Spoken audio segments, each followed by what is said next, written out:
My witches and wizards, what if you're not lazy? What if you're just tired? Not tired from doing too much, but tired from carrying the weight of who you think you should be. You make a plan, you get motivated, you promise yourself that this time will be different. You'll go to the gym, you'll finally finish that project, you'll stop procrastinating. And then, for a few days, you've become that person you always wanted to be, until you don't. And then the same shame comes again. What's wrong with me? Why can't I just be like everyone else, or can't accomplish what everyone else accomplishes?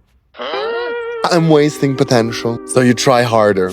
And somehow, the harder you try to escape yourself, the more exhausted you become. Because what if the problem isn't that you don't want to change? What if you've been trying to change from a place of shame?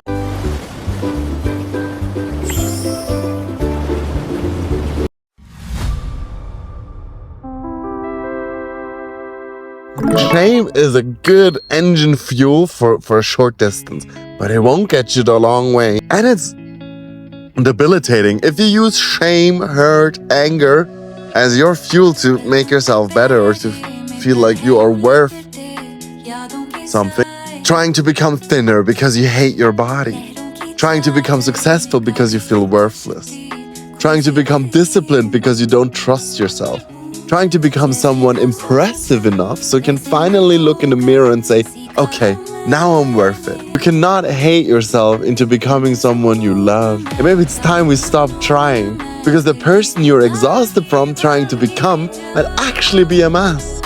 And there's a beautiful thing about masks. If you take it off, you don't have to spend your life worrying what happens if it slips.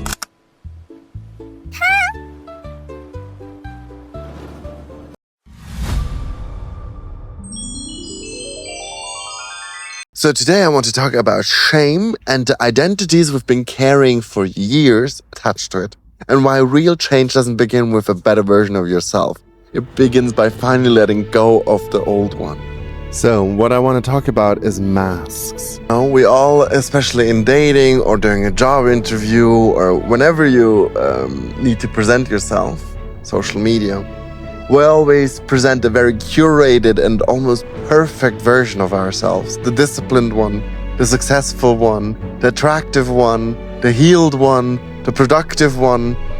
But that is nothing but a performance, and will wear you down over time. And like Kafka said, life is nothing but a costume, Paul. And I was terribly ashamed when I realized I attended with my real face.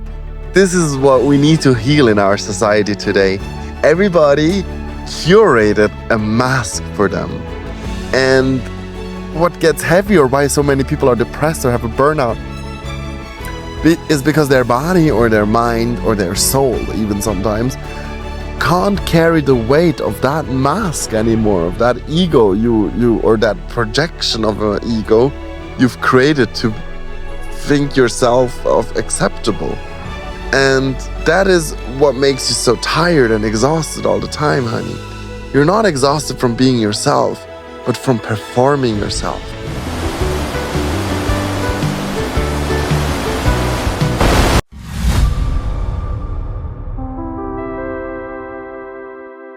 You need to stop writing with old ink. You're trying to write a new chapter with old ink, honey. Every mistake you've made, every rejection, every time someone made you feel inadequate, every version of yourself you were ashamed of, you're carrying all of it into the present and then wondering why the future looks so familiar. You cannot write a new story while constantly rereading the old one. And especially many people have that occur or present, so to speak, in their romantic life. Because so many people break up with their partner and then go on a bender or try to heal, and but don't really address the core problems of the previous relationship, and then they attract the same partner or not at all and ask themselves, why am I doing that? Yeah, because there is a lot of you that still is attracting the same stuff as before. Heal those parts so you can start writing in new ink, you know?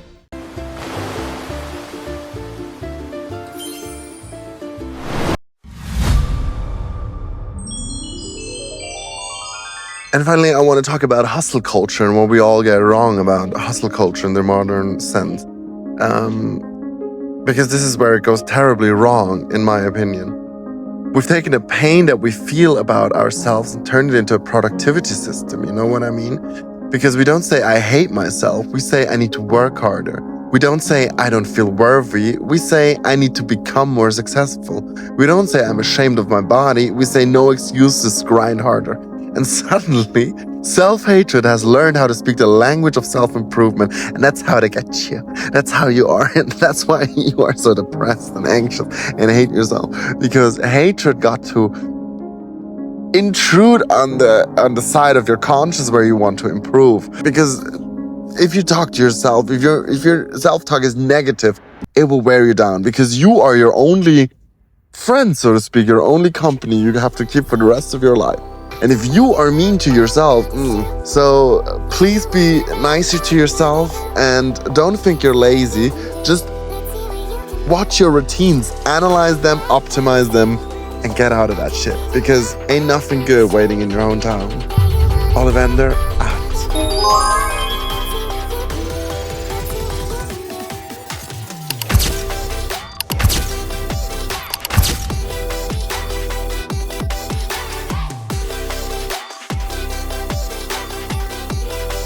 Hello, it's John C.